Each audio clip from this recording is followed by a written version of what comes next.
শীতকাল মানে সকাল সকাল ফ্রেশ শাকসবজি, পিঠাপুলি আর মজাদার অনেক অনেক খাবার, তাই না? আসসালামু আলাইকুম এভরিওয়ান, কী অবস্থা সকলের? আশা করি সকলে খুব ভালো আছেন। আলহামদুলিল্লাহ, আমি আপনাদের সকলের দোয়া ও শুভকামনায় খুব ভালো আছি। চলে আসলাম নতুন আরও একটা ভিডিও নিয়ে।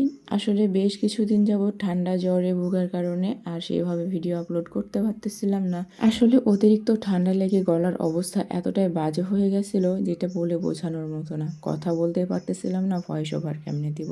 তাই তো বেশ কিছুদিন যাবৎ আমি সব জায়গা থেকে এতটাই দূরে চলে গেছিলাম, এখন ঢুকতে গেলেই ভয় লাগে। ও মা, এত এত কিছু হয়ে গেছে, কিছুই জানি না। তো যাই হোক, কথা বলতে বলতে আমার শাক ভাজিটা প্রায় অনেকটাই হয়ে আসছে। আসলে সকালবেলা গিয়েছিলাম হাঁটতে, তো গিয়ে দেখি এত সুন্দর ফ্রেশ কিছু মূলা শাক বিক্রি করতেছিল, না নিয়ে আর পারলামই না। যদিও লাইফে ফার্স্ট টাইম আমি আজকে মূলা শাক রান্না করলাম। এর আগে খেয়েছি কিন্তু কখনো রান্না করি নাই, মানে নিজে রান্না করি নাই।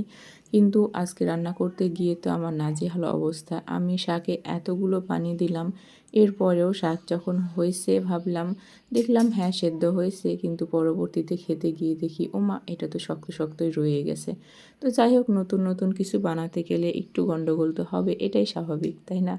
অনেকেই আছে পারফেক্ট করতে পারে, বাট আমি যেহেতু ফার্স্ট টাইম, খুব একটা পারফেক্ট হয় নাই। তো আজকে এই পর্যন্ত।